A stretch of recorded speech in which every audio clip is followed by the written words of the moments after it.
안녕하세요. 오늘은 2021년도 수능특강 문법 240쪽 문장 세 번째 문제, 다섯 문제를 개념과 연관해서 심화 분석을 해 보겠습니다. 자, 여러분들이 문법 요소에 관해서 뭐 시제라든가 부정 표현이라든가 아니면 아, 본용은 보조용은 혹은 높임법 이런 것들이 기본 기능 정리가 안 돼 있다고 한다면 오늘 강의가 조금은 어려울 수 있겠습니다. 자, 그것이 안 돼 있는 사람들은 저희 유튜브 CR국어 채널 기본 개념 문법 강의에 가셔서 문법 요소 관련 기본 개념 강의를 꼭 듣고 와서 오늘 심화 분석을 듣기를 바랍니다. 자, 그러면 수특 240쪽 1번 문제부터 살펴보겠습니다. 자, 첫 번째 문제는 본용어과 보조용어에 대한 구분 문제이네요. 자, 우리가 조금 어렵게 느끼는 대목입니다. 용언이 알다시피 동사와 형용사를 가리키죠. 이 동사, 형용사가 활용을 하는데 활용에 쓰이면서 서술어에 용언이 하나만 쓰이는 경우가 있습니다. 예컨대 나는 간다. 나는 간다 하면 주어 나의 서술어 간다만 나와 있기 때문에 뭐 고민할 필요 없죠. 자, 용언이 단독 한 개만 쓰이는 경우입니다. 자, 그러나 나는 가고 있다. 와 같이 자, 띄어쓰기 지금 되어 있는데 가다와 있다 두 개의 영혼이 쓰일 경우에는 우리 약간 혼동을 느낄 수도 있겠습니다. 자, 둘이 합쳐서 하나의 서술어를 이루고 있다고 볼 수 있죠. 근데 그 서술어가 두 개의 용언으로 되어 있습니다. 자, 이렇게 두 개의 용언으로 되어 있을 경우에 이 두 개의 용언이 앞에 것은 무조건 본 용언이지만 뒤에 거는 자, 여기서는 지금 보조 용언으로 쓰여 있다가 이때 있다는 문법적으로 진행의 의미를 담당하고 있기 때문에 보조 용언으로 쓰인 것입니다. 자, 그러나 용언이 이렇게 두 개 연속 나오는 이런 경우에 용언이 두 개 연속 나오는 경우에 지금 여기 나온 예처럼 본용언과 보조용언의 결합으로 쓰이는 경우도 있지만 본용언과 본용언의 결합으로 쓰이는 경우도 있겠죠. 자, 그래서 그러한 구분에 관한 문제가 잘 출제가 되는 것입니다. 자, 그러므로 여러분들이 이런 부분에 대해서 조금 준비가 필요한데요. 오늘 이 문제는 보기 안에 그런 개념을 여기 나온 선생님의 말을 통해서 개념을 제시해 주고 있습니다. 자, 들어가 볼까요? 자, 학생 민서가 묻고 있네요. 선생님, 운동화를 신고 있다 해서 있다는 보조 영혼인데 운동화를 사신다 해서 신다는 왜 보조 영혼이 아닌가요? 자, 아까 선생님이 얘기했듯이 영혼이 연속 두 개 나오는 경우는 본 혹은 본보 두 가지 경우의 수가 있습니다. 그런데 뒤에 게 지금 있다의 경우는 보조 영혼, 사신다에는 본용어를 쓰였습니다. 두 개를 구분하는 기준이 무엇인가를 묻고 있는 거죠. 자, 이것을 구분하기는 그렇게 어렵지는 않습니다. 선생님 말을 한번 볼까요? 선생님은 보조용어의 특징을 설명해 주고 있습니다. 자, 선생님 여기다 지금 일부러 숫자 1번 동그라미와 2번 동그라미 그리고 3번 동그라미를 자, 원래 수특 원문에는 없는 표시인데 제가 일부러 붙여놨습니다.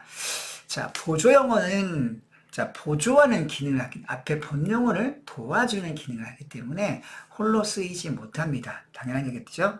당연하게도 홀로 쓰이지 못합니다. 자, 그리고 뒤에 붙어서 그럼 어떤 기능을 하느냐? 자, 실질적 의미보다는 문법적 의미를 나타내 준다. 뭐 현재라든가 뭐 과거라든가 뭐 등등등 문법적 의미를 더해주는 기능을 한다.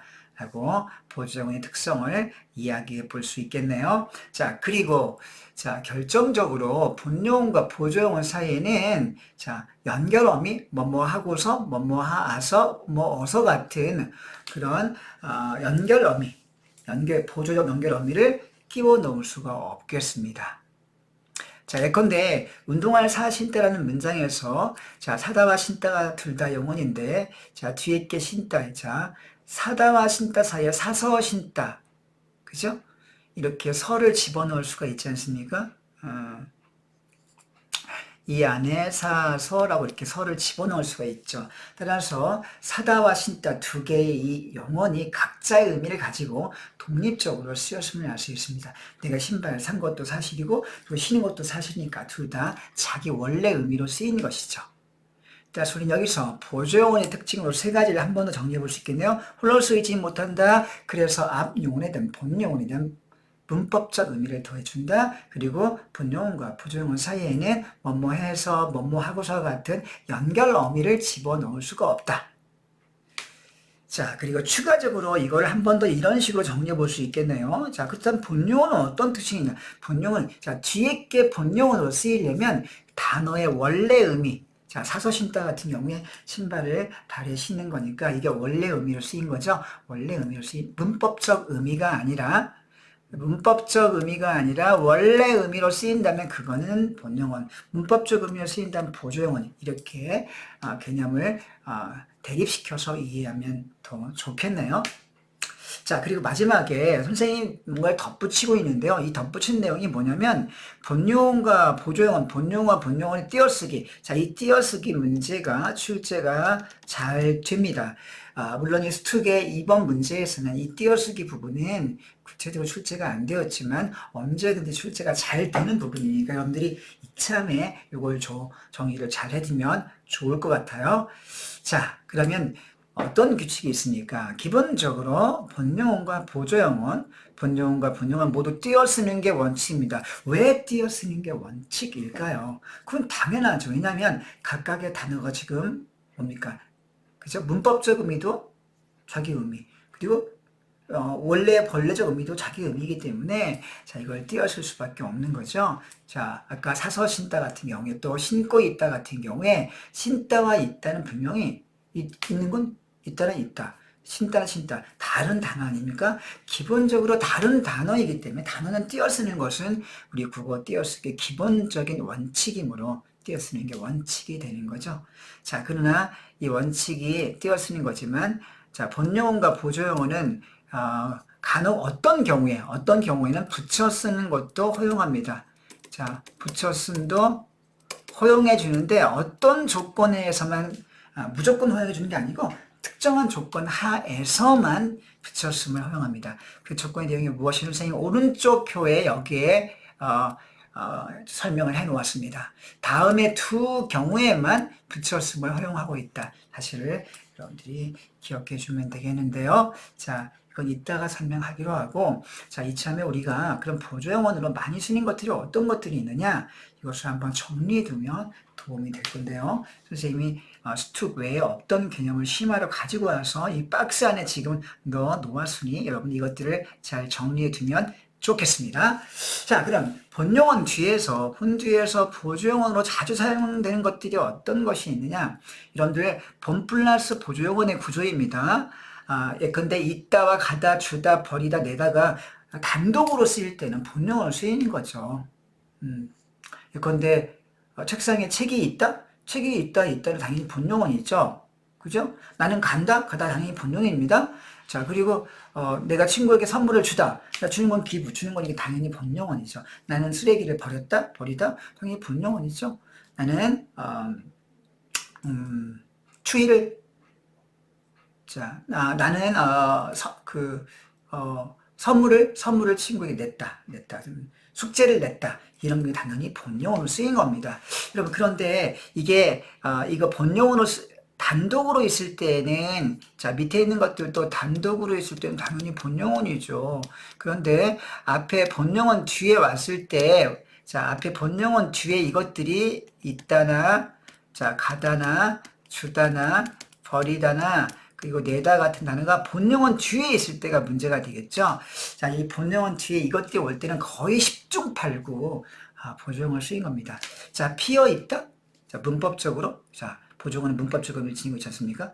자, 피어 있다. 자, 진행의 의미가 있네. 가고 있다. 이것도 진행의 의미죠. 진행의 문법적 의미를 지니고 있기 때문에 보조용어로 쓰인 거죠. 되어 간다. 이것도 진행이죠. 되어 간다. 말라가다. 이것도 진행이죠. 문법적 의미네요.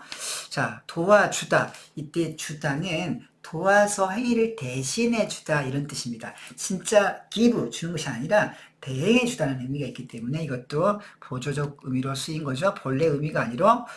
자, 먹어버리다. 내가 아끼던 초콜릿을 조금씩 나눠 먹으려고 했는데 너무 배가 고프고 단 것이 땡겨서 한꺼번에 다 먹어버렸다. 그러니까 버린 게 아니라 쓰레기통에 버린 게 아니고 자, 먹어서 다 그걸 완료했다는 뜻이니까 이때보다는 완료의 문법적 의미를 갖고 있는 보조용어로 쓰인 겁니다. 써버렸다, 가버렸다 등등 다 완료 의미로 쓰인 거죠. 자, 그 다음에 견뎌내다, 참아내다 같은 경우에는요. 견디다가 본용어이고 내다는 이것을 견뎌내다, 견디어서 그 시간을 버티다 이런 의미가 있죠. 이것도 내는 것이 원래 give, 주다의 의미가 있는데 그런 본래 의미로 쓰이지 않고 다른 의미로 쓰였기 때문에 지금 보조용어로 쓰인 거죠. 원래 의미가 아닌 다른 의미로 쓰였을 때 보조용어로 쓰인다는 사실을 또 기억해 두면 되겠습니다. 자, 이렇게 해서 한번 보조용어로 많이 쓰이는 것들을 한번 살펴봤고요. 여러분들이 이런 단어들을 기억해 두고 있는 게 문제를 풀 때 상당히 유리하다는 거 기억하시고 공부하시기 바랍니다. 자, 그러면 이제 아까 심화했던 거 띄어쓰기 규칙을 한번 정리 더 해보겠습니다. 왼쪽 보기에 여기 보기 안에 선생님이 얘기했듯이 본용어과 본용어는 무조건 띄어써야 되고요. 이걸 붙였으면 안 됩니다. 나가서 놀다. 자, 뒤에 놀다가 진짜 노는 본래 의미에 쓰인 거죠. 배고프다 역시 본래 의미에 쓰인 거기 때문에 무조건 띄어쓰고요. 이거를 붙여 쓰는 건 절대 허용하지 않습니다. 자, 여러분 그러나 주의할 점은요. 잡아먹다 같은 경우입니다.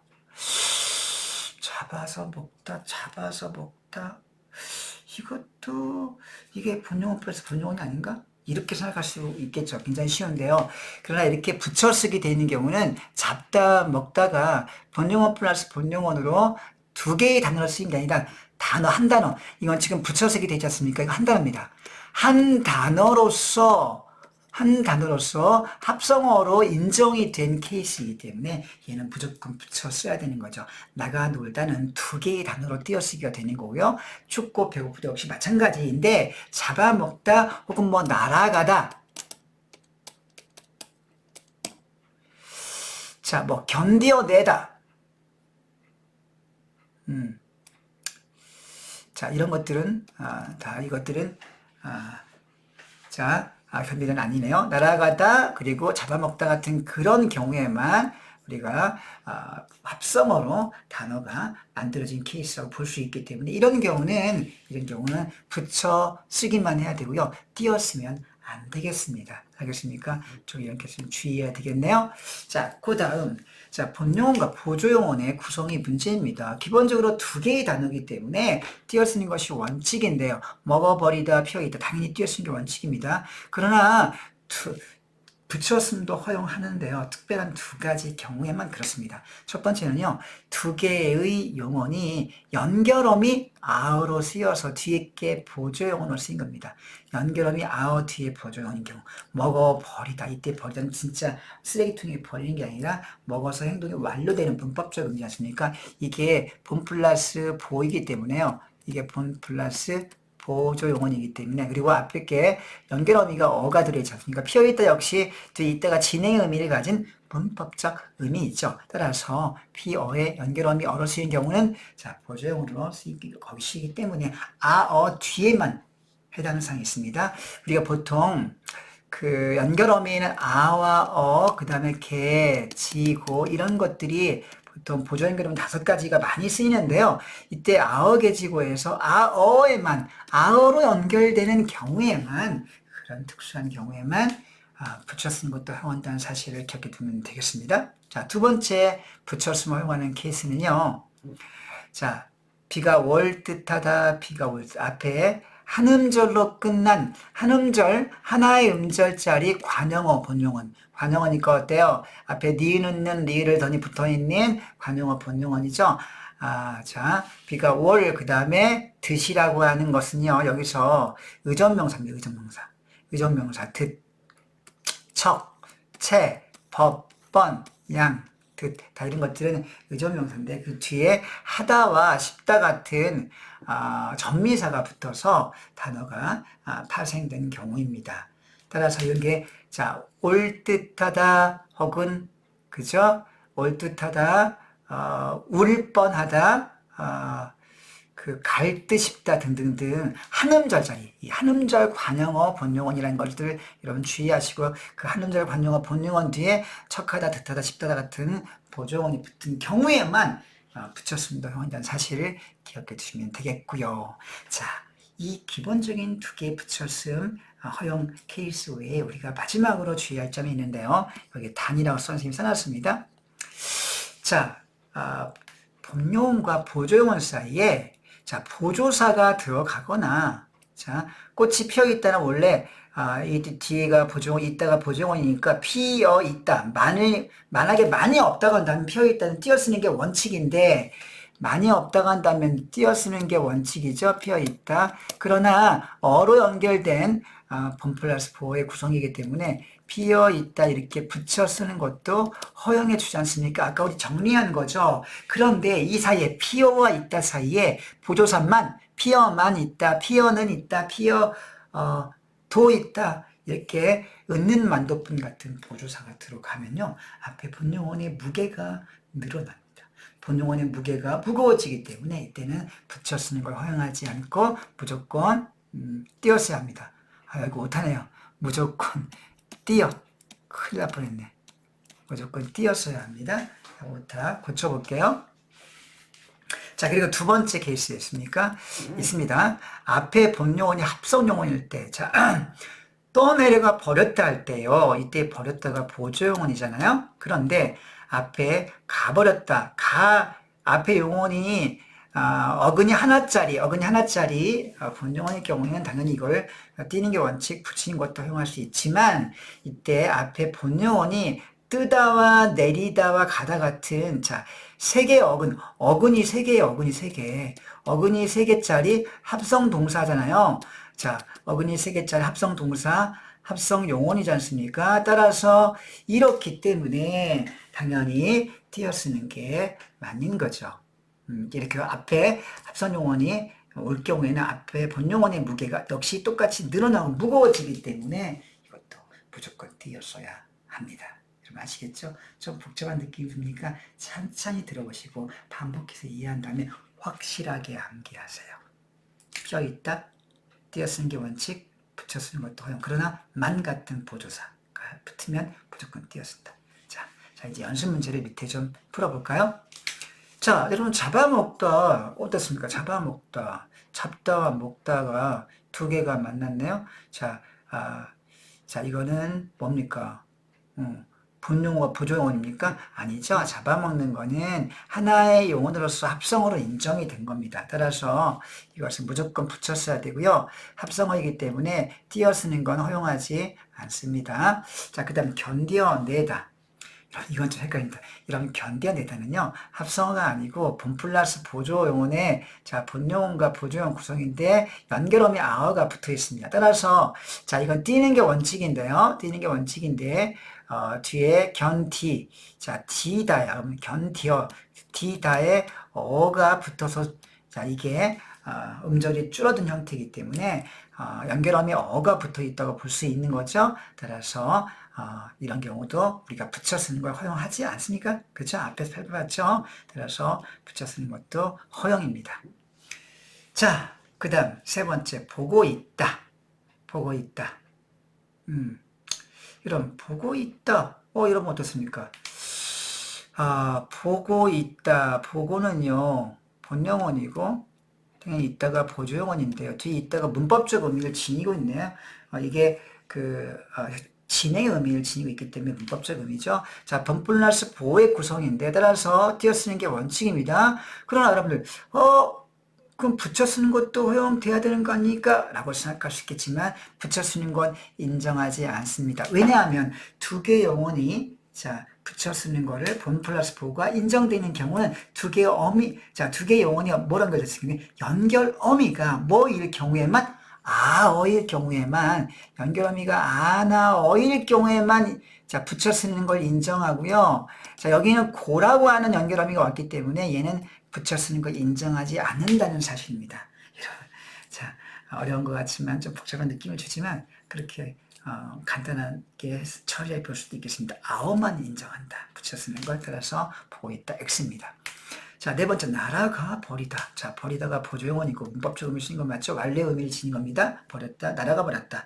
날아간 게 완료된 겁니다. 자, 문법적 의미를 지닌 보조용어인데요. 자, 이거 앞에 날아가가 본용어인데 문제는 이게 날다와 가다, 날아가다 합성 용언이에요. 합성어 용언인데 본용어를 썼습니다. 그리고 자, 합성 용언이기 때문에 이거는 무조건 띄어 쓰는 게 원칙이고요. 붙여 쓰는 걸 허용하지 않죠. 자, 아로 연결 어미가 붙어 있는 그런 보조용언 구성이지만 앞에 게 합성어 본용언이기 때문에 띄어 쓰는 걸 자, 붙여 쓰는 걸 허용하지 않는 케이스가 되겠습니다. 마지막 5번째, 아는 척하다. 자, 아는이 본용어이고요. 당연히 척하다가 보조용어로 쓰이는 거죠.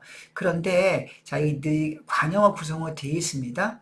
자, 그리고 척하다, 첫 의존명사 뒤에 하다가 붙어서 전미사 하다가 붙어서 보조용어로 만들어진 것인데요. 자, 이거는 띄어 쓰는 것만 인정하고 붙여 쓰는 걸 허용하지 않습니다. 왜냐하면 아까 우리가 얘기했지만 앞에가 한 음절짜리, 여보세요. 한 음절짜리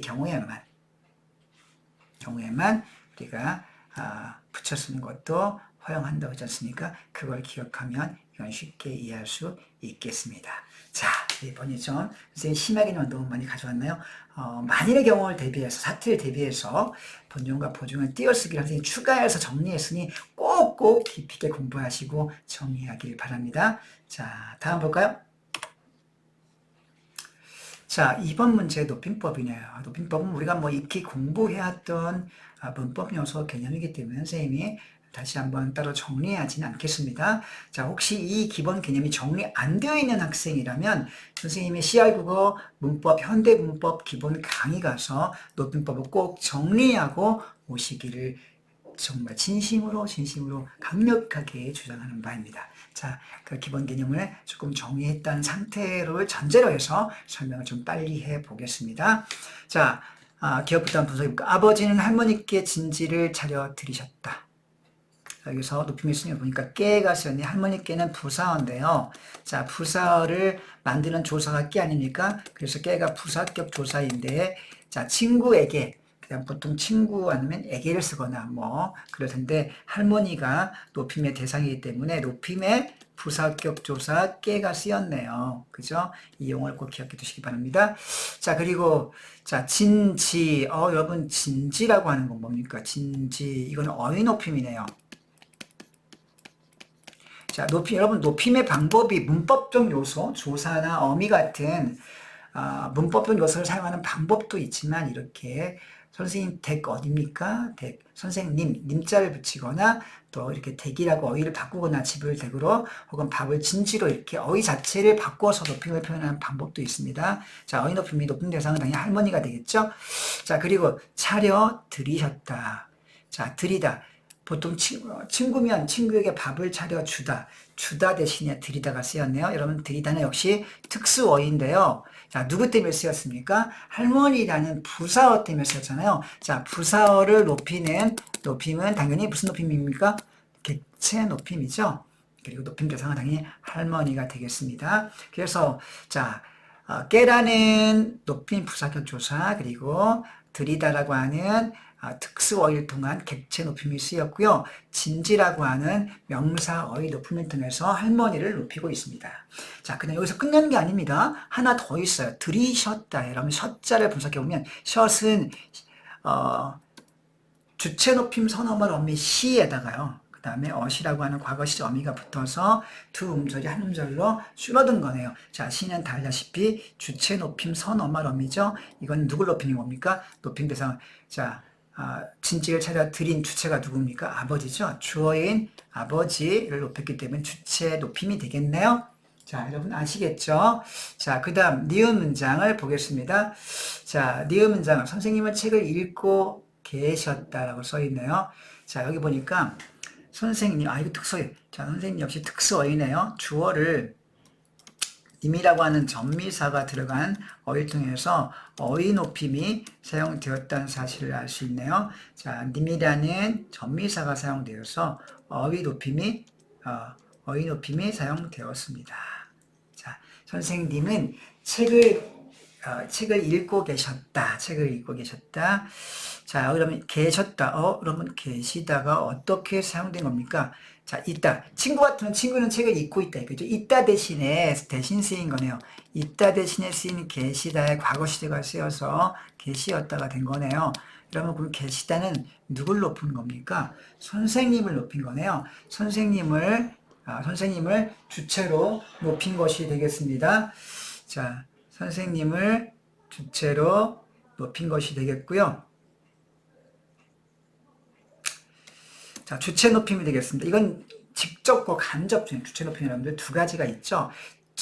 직접 높임과 간접 높임입니다. 주체 높임은, 자, 주체 높임은 주어 자체를 높이는 것이고, 간접 높임은 주어의 소유물이나 생각이나 돈이나 자녀 같은 주어 관련된 어떤 부분을 높일 때 우리가 간접 높임이라고 하죠. 여기서는 선생님이 책을 읽고 행위를 직접 높였기 때문에 직접 높임이 되겠습니다. 자, 디귿 문장 보겠습니다. 자, 할아버지께서는 책이 많으시다. 자, 깨서라고 하는 높임의 주격조사가 쓰여서요. 주체 높임이 역시 사용됐고요. 자, 많으시다는 할아버지가 많은 게 아니라 할아버지의 책이 많은 겁니다. 그래서 이때 많다는 시가 쓰였습니다. 서너말 어미 시가 쓰였는데요. 이거는 할아버지의 소유물인 책을 높인 거기 때문에 확대하자면 주체인 할아버지를 높인 거라고 볼 수 있고요. 그 주체의 소유물인 책을 높임으로써 할아버지를 높인 것이기 때문에 직접이 아닌 간접 높임이 되겠습니다. 자, 여러분들 기억해 두시기 바라요. 자, 주체 간접 높임은요. 자, 주어의 소유물 그리고 신체 그리고 돈, 자녀, 생각 등등을 높인 겁니다. 할아버지께서는 돈이 많으시다. 할아버지는 차가 있으시다. 할아버지는 몸이 좋으시다. 할아버지는 돈이 많으시다. 우리 선생님은 자녀가 2분 있으시다. 뭐 이런 식으로 자, 이것들이 주체 높임의 간접 높임의 용법이 되겠습니다. 자, 이렇게 설명하고요. 자, 다음 문제 볼까요? 3번 문제 보겠습니다. 시제 문제 있죠?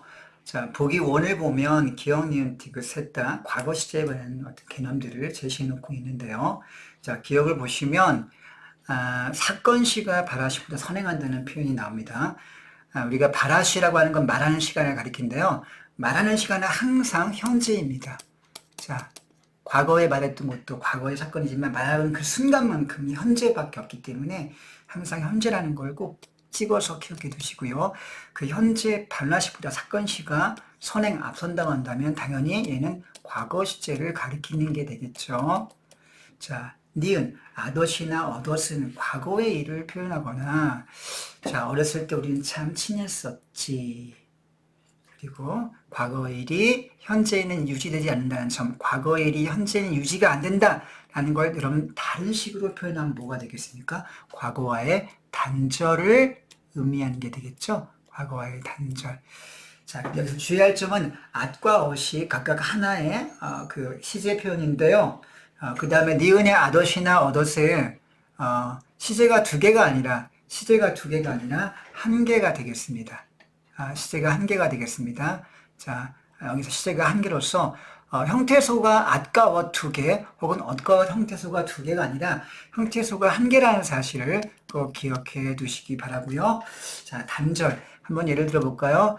옛날에 어떤 중국집에 음식 맛이 너무 좋아서 사람들이 막 장사진을 쳐서 줄을 길게 섰습니다. 자, 그런데 주방장이 바뀌면서 그 음식점 맛이 별로 안 좋아지게 됐어요. 그러자 사람들이 다시는 그 중국집을 찾지 않게 되었죠. 지금은 썰렁한 중국집이 되고 말았습니다. 자, 그런 경우 우리가 과거에 단절이라고 합니다. 그때 이 중국집은 이 집은 참 맛있었지. 맛있었었지. 근데 지금은 맛이 없다는 뜻이죠. 어덧이 쓰였네요. 자, 이렇게 과거의 단절 사용될 때 우리가 어덧을, 자, 디귿을 보면요. 더는 과거 시제 특수용법으로 과거 어느 때 일이나 경험 회상할 때 사용하는 그런 선어말 어미가 되겠습니다. 선지를 보고서 한번 분석을 해볼까요? A. 5분 전에 전화가 왔었어요. 이런 왔었이라는 이 두 음절 형태에서 한번 분석을 해보겠습니다. 자, 기본은 어간이 오다가 되겠죠. 오에 at과 ot이 동시에 쓰인 하나의 형태로 분석할 수 있겠는데요. 5분 전에 전화가 왔었는데, 자, 지금은 전화가 오지 않고 끊겼다는 거죠. 과거와의 단절이라는 자, 그런 특수한 의미 용법으로 사용이 되었습니다. 자, B. 나는 그때 밥을 먹고 있었다. 그때 밥을 먹고 있었다. 자, 단순한 과거의 사실을 의미하죠. 과거 진행이네요. 단순한 과거입니다. 자, C의 별표 한 3개 정도 해보겠습니다. 넌 이제 큰일 났다. 자, 네가 어제 약속을 지키지 않으므로 그에 대한 여파로 네가 오늘 불이익을 당할 거야. 네가 이제 숙제를 그 학교에 수행평가 숙제를 오늘 점심때까지 내게 되어 있는데 그거 시간을 못 넘겼으니 시간을 지키지 못했으니 너는 이제 불이익을 당할지도 몰라. 너 큰일 났어. 그럼 불이익 당하는 거는 시간이 언제입니까? 자, 앞으로 미래일이죠. 자, 미래일이기 때문에 이건 시제가 기본적으로 미래 시제가 된다. 자, 미래 시제의 특수형법을 쓰였습니다. 형태소를 분석해 봤을 때는요, 나다에 at이라고 하는 과거 시제 어미가 사용되어 있는데요. 그러나 의미상으로는 앞으로 일어나지는 지금 당장 일어나지 않은 미래의 사건이지만 미래에 확정적으로 일어날 사실을 의미하죠. 그래서 미래 시제가 되겠고요. 미래의 확정적 사실입니다. 이것은 at이나 ot 같은 과거 시제에 선호한 어의 특수형법이 되는데요. 그래서 문제 되게 많이 나옵니다. 자, 하나만 사례를 추가해 볼까요? 자, 어떤 농부가 봄과 여름을 거쳐서 정말 열심히 땀을 흘려서 농사를 지었습니다. 자, 그래서 곧 있으면 이제 추수가 될 때고 풍년이 예상이 되는데요. 갑자기 9월, 10월 달 추수하는데 9월에 태풍이 막 닥쳐서 그만 농사를 망쳐버렸습니다. 자, 낙담하고 실망한 농부가 태풍에 쓰러진 그 농작물을 보고 이렇게 얘기합니다. 올해 농사는 다 지었다. 여러분들, 올해 농사는 다 지었다. 올해 농사는 다 지었다. 이건, 자, 지금은 쓰러져 있지만 한 달 뒤에 추수했을 때 그때 또 참혹한 결과가 예상이 되죠. 그럼 미래 시제가 아닙니까? 자, 이렇게 예문을 좀 추가해서 기억해 두시고요. 자, D 보겠습니다. 하늘이 참 예쁘더라. 자, 여러분, 당연히 더는 과거 시제죠. 어렸을 적에 친구들이랑 놀러 갔을 때 혹은 뭐 가족 여행 갔을 때 그때 하늘은 참 예쁘더라. 당연히 과거 회상이죠. 뭐 말할 필요가 없네요. 자, 이 문장. 벚꽃이 아름다웠대. 이러면 이때 우리가 아름다웠, 당연히 아름답다. 형태에서 분석할 때 조금 주의합시다. 여기 표기되어 있는 건 아름다라고만 표기가 되어 있지만 기본형은 우리가 형태에서 분석할 때는 원형을 써주는 거라는 걸 기억해 두시고요. 원형은 아름답다로 어간이 답의 비읍으로 끝나지 않습니까? 그래서 답까지 써주는 게 맞고요. 여기에 과거 시제 어미 어시 붙었고요. 그럼 이때 대는 문장의 종결에 쓰였기 때문에 기본적으로는 종결 어미가 되겠는데 문법적으로는 어떤 특수한 의미를 더 해주고 있다는 걸 우리가 알 수 있죠. 어떤 기능 해줍니까? 남의 말. 야, 그때 나는 못 갔지만 친구들끼리 며칠 전에 봄 벚꽃 여의도에 있는 봄 벚꽃을 구경 갔었는데 그때 정말 아름다웠대. 나는 못 가서 너무 아쉬워. 남의 말을 간접적으로 직접 남의 말이니까 간접이잖아요. 그죠? 남의 거니까 간접이네. 그걸 전달해주는 종결 어미로 쓰인 겁니다. 이때 대가요, 여러분들, 이건 시제 기능이 없습니다. 여기서 시제 기능은 어시 담당하고 있고 대는 시제 기능을 하고 있지는 않죠. 그죠? 시제 기능을 하고 있지 않습니다. 따라서 우리가 대를 시제 기능을 분석하면 안 된다는 거 좀 기억해 두시고요. 자, 그 다음 우리가 이거를 한번 어휘에 대하고 한번 비교해서 공부해 보겠습니다. 우리가 일기를 쓰거나 혹은 맞춤법 문제에서 어휘에 대와 아이에 대가 약간 헷갈리게 되기 때문에 문제에 잘 출제가 되는데요. 자, 이걸 어떻게 구분하냐면 아이의 다는 뭐뭐 다고 해, 뭐뭐 했다고 해. 누가 남이 해준 말, 다고 해. 아이의 다는 했다고 해준 말이기 때문에 이거는 남의 말을 간접 전달한 종결 어미가 되겠고요. 과거 해상 어미 아닙니다. 자, 그 다음에 어휘에 된, 여러분 어휘에 된은 어떻게 쓰인 겁니까? 어휘에 된은 자, 화자의 직접 경험, 전달 어미. 자, 그때 그때 참 예쁘대.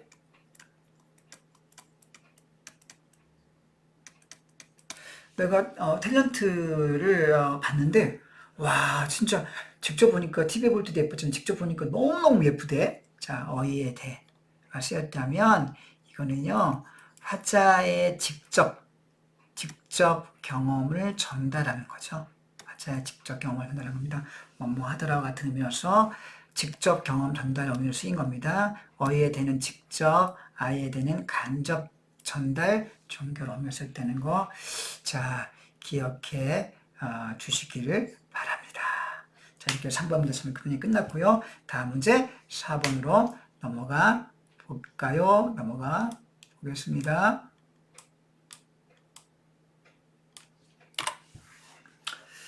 자, 여러분 4번은 사동피동이네요. 우리 선생님 지난 시간에 사동피동을 한번 이리기 우구추, 이리기 이런 것들 설명했는데 지난번 문제 개념 한번 보시면 오늘 문제도 연결시켜서 쉽게 이해할 수 있겠습니다. 개념 설명 자세히 하지 않고요.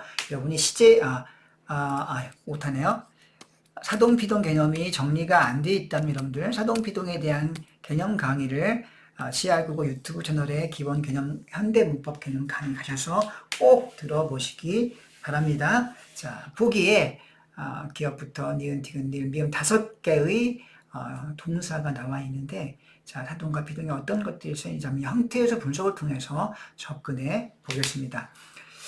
자, 21번 학생들에게만 주어지는 혜택. 자, 기본 능동의 동사의 어간이 주까지네요. 그 다음 어지가 붙었습니다. 여러분들 어지는 피동 보조동사죠. 피동 보조동사 즉 그래서 주어지는은 피동사가 아니고요. 피동사 피동 표현이 아니고 어지다라는 보조용언 구성을 통한 통사적 피동 표현이 되겠습니다. 아시겠죠? 그 다음 니은 볼까요? 장바구니에 담긴 물건은 장바구니에 담기다. 자, 목적어도 없고 자, 물건이 주어로 쓰인 거니까 물건이 담기다. 당연히 기는 피동 전미사가 되겠네. 따라서 담기다는 자, 피동사로 쓰인 피동 표현. 피동사 피동 표현이 되겠습니다. 자, 디귿 쌓이다. 적립금까지. 자, 여기 주어는 뭡니까? 적립금이 주어라고 볼 수 있겠네요. 자, 적립금이 쌓이다. 쌓다, 이가 쓰인 이는 피동전미사가 되겠네요. 이리기 들어보면 쌓이다는 피동사로 쓰인 피동 표현이 되겠네요. 너무 쉽네. 자, 리을 믿기지 않겠지만 믿다에 능동사 믿다에 기다 믿기다. 자, 무엇이 믿기다. 자, 주어 생략되었지만 피동전미사 기가 사용돼서 역시 피동사 피동 표현이 되겠습니다. 자, 마지막 미음 선물도 준비되어 있어요. 선물도 준비되어 있어요. 자, 선물이 주어가 되겠고요. 준비되다가 서술어인데 당연히 여러분 되다는 문제는 이 되다가 보조용언 구성을 통한 통사적 피동 표현입니까? 아니면 전미사입니까? 이게 문제가 되겠네요. 여러분 이때 되다는 전미사가 되겠습니다. 따라서 준비되다는 피동사 피동 표현이 된다는 거 우리가 이걸 주의해야 되겠네요. 여러분들 피동 전미사에는 어떤 것들이 있습니까? 이히, 리기 그죠? 적어볼까요? 이히, 리기 그 다음에 우구추는 사동에만 쓰이는 거니까 빼고요. 그 다음에 되다 받다, 당하다. 자, 이런 것들이 피동 전미사가 되는 거죠. 그래서 기억해 두시고요. 보조용언 구성을 통한 피동 표현에는 뭐가 있습니까? 보조용언 구성을 통한 피동 표현에는 개, 되다, 떼어쓰고 개, 되다, 어지다. 자, 이런 것들이 있죠. 자, 이런 것들이 보조용언 구성을 통한 피동 표현이 되겠습니다. 그것들을 꼭 구분해 두시기 바랍니다. 마지막 5번 문제로 넘어가 볼까요?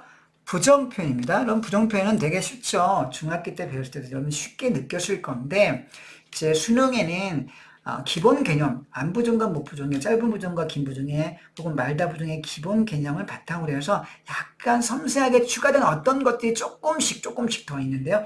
그것들만 여러분들이 주의해서 기억해 두시면 되겠습니다. 자, 기본적으로 안부정이 있고 못부정이 있고 말다 부정이 있죠. 여러분 다 아는 겁니다. 선생님이 원문 스특 문제에 보기에 나와 있는 박스의 문장을 좀 순서를 바꾸고 편집을 좀 달리 했습니다. 좀 자세하게 정리해 보기 위해서 그걸 염두에 두시고 좀 필기하면서 지금 스특 교재 필기하면서 보시길 바라요. 자, 다음 부정 표현 정리 노트에 있다. 적절한 것이 뭐냐? 자, 부정 안부정은요. 기본적으로 단순 부정, 사실 부정, 그리고 의지 부정. 자, 이런 것들. 자, 속이 안 좋은 건 어때요? 나 속이 안 좋아. 단순 부정이죠? 아직 해가 안 떴어. 사실 부정이죠? 자, 우리가 중학교 때, 고등학교 1학년 때 부정 표현을 배웠을 때에는 안부정을 의지 부정이라고 배웠습니다. 나 안 먹어! 나 숙제 안 해! 나 안 가! 뭐, 꼬맹이들이 많이 뗐을 때 쓰는 표현이죠. 당연히 그래서 의지 부정입니다. 영어로 will not. 발음 좀 되네요, 오늘. will not. 자, 이게 의지 부정이죠. 따라서 뭐 쉽게 이해할 수 있는데 이것만 우리가 추가로 수특해서 기억해 둘 거는 단순 부정과 사실 부정을 기억해 두면 되겠고요. 자, 소개합니다. 그 다음 또 추가로 우리가 주의할 점은, 이런 겁니다. 내부의 원인에 의한 자의적 의지 부정. 스스로, 그러니까 내 의지로, 내 안의 의지로 안 먹는 거. 안 먹는 건 내가 먹기 싫으니까 안 먹는 거잖아. 내 의지로 안 먹는 거죠. 여기가 의지 부정을 좀 섬세하게 표현해 덧붙이면 자기 의지로 내적인 원인에 의해서 안 먹는다는 뜻이죠. 따라서 우리가 이거를 의지 부정에서 추가해서 자, 내부 원인에 의한 자의적 부정이라고 합니다.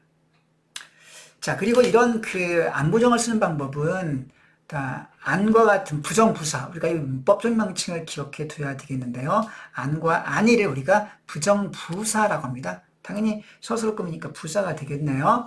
자, 이걸 좀 길게 바꾸면 뭐뭐하지 않다로 뭐뭐하지 않다, 뭐뭐하지 아니하다 이렇게 바꿀 수 있는데요. 우리가 이거를 긴 부정문이라고 알다시피 그리고 이게 뭐뭐하지 않다와 아니하를 뭐라고 합니까? 부정용언이라고 하죠. 부정용언을 사용한 긴 부정과 부정부사를 사용한 짧은 부정이 있다는 것을 기억해 두면 되겠고요.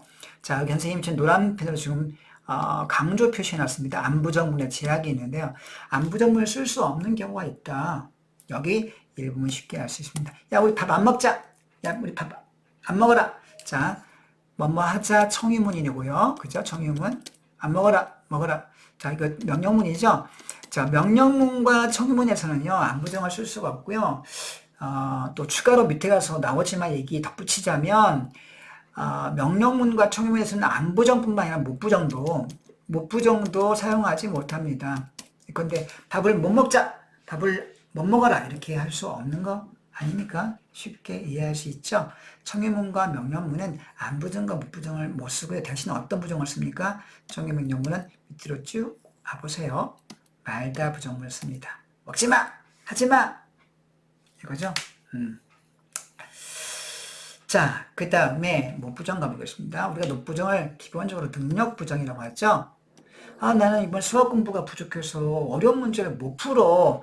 자, 풀지 못하는 건 내 능력이 부족한 거 아닙니까? 영어로 I can't solve the problem.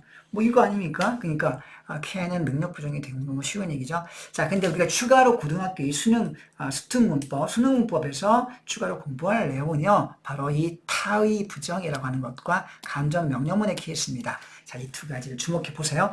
타의 부정은 남의 의사. 그러니까 내가 못하는 건 내 내적인 요인에 의해서가 아니라 외적인 요인, 즉 외적인 요인에 의해서 부정문이 만들어지는 경우입니다. 근데 이런 거죠.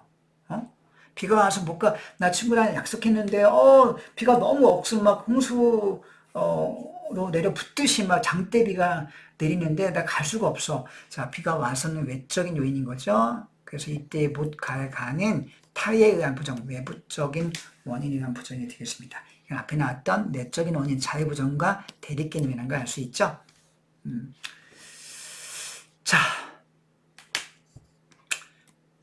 간접 명령문의 경우입니다.